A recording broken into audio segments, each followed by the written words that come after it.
Okay. Now, are there any differences with townhomes and condos? I know sometimes those words are used interchangeably. They are. But sometimes there are differences. Now, is there anything we need to be aware of there as far as VA loans are concerned? Absolutely. The primary difference between these two properties that may look exactly the same and two developments that are identical right next to each other, one is a condo association, one is a townhome association, is whether or not you own the real estate that's below the structure you're purchasing.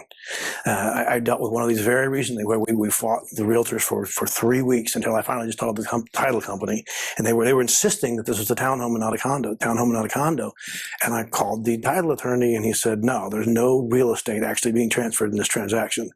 This is a condo. Okay, so that has an impact then on whether or not Correct. you can be approved for and whether or not you have to go through the VA condo approval process.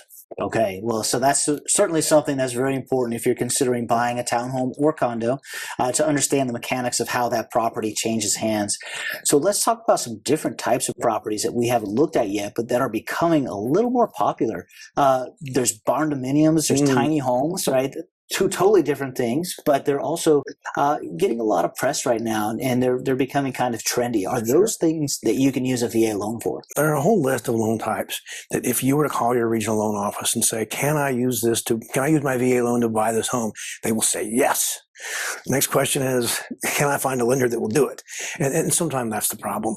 What a lot of these will boil down to is, are there similar properties like the one you want to purchase being sold in that market recently? And that's some homework you really need to do when you start looking at one-offs like the barn-dominiums, like the tiny homes.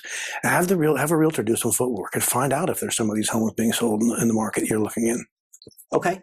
And here's another one, and I know there's a lot of different answers on that too. And the one I've most frequently heard the answer to is, can you find a lender who will do it? And that's manufactured homes or sometimes mobile homes. Now, manufactured could just be one that's set up in a normal, like your traditional suburban neighborhood, and manufactured just means it was pre-built off-site and then they assembled on-site. But manufactured sometimes means mobile homes, and that's something that can be transported by, as a whole unit. Sure. So are those the types of homes that you can use a VA loan for as well? Absolutely. You want to be really careful as a consumer when you're looking. Realtors, I think, often feel like using the word manufactured home is a dirty word, and so they won't use that in the advertisement. So people will insist this is not manufactured. The bottom line is, if this thing has a tag issued by HUD somewhere on it, usually in the electrical panel, sometimes on the garbage disposal under the sink, that's a manufactured home. No matter what you're told about how it was constructed or how it got there, if you've determined you want to purchase a manufactured home, it's not the end of the world. You can use your VA loan. You'll just have to talk to a few extra lenders. Okay. Another popular question that I've heard is, can you use it to buy a foreclosure? Absolutely. When I first got into this industry in 2008, there were certain states where that was all we did was foreclosures. Florida, every loan I did in the state of Florida, I think, was a foreclosure for 2 or 3 years. So yes. Okay. Well, I know, the economy goes in cycles, and sometimes we're seeing more foreclosures than other times. So it's good to know that you can use your VA loan for that. A couple of pitfalls that you can get into when you're buying a foreclosed home. One, sometimes you have a disgruntled former owner that was in that house, and there may be damage.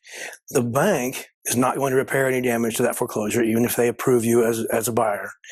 And they're also not going to let you go in and do the damage. So no matter how minor the damage, if the VA says this has to be fixed, the bank won't fix it and they won't let you fix it. So that is a pitfall to foreclosures. You want to make sure the house is in good repair. Okay, well, that's fair.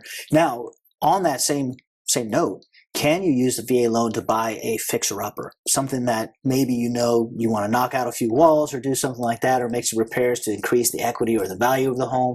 Is that something you can do? Similar to the manufactured home, that's possible. It's a very niche loan, and you want to do some homework ahead of time to find a lender who can do these types of loans. Ugly? Yes, you can buy as ugly as you want. That wallpaper, whatever, that's not going to cause a problem. But if you're actually wanting to renovate the house, that's a different story.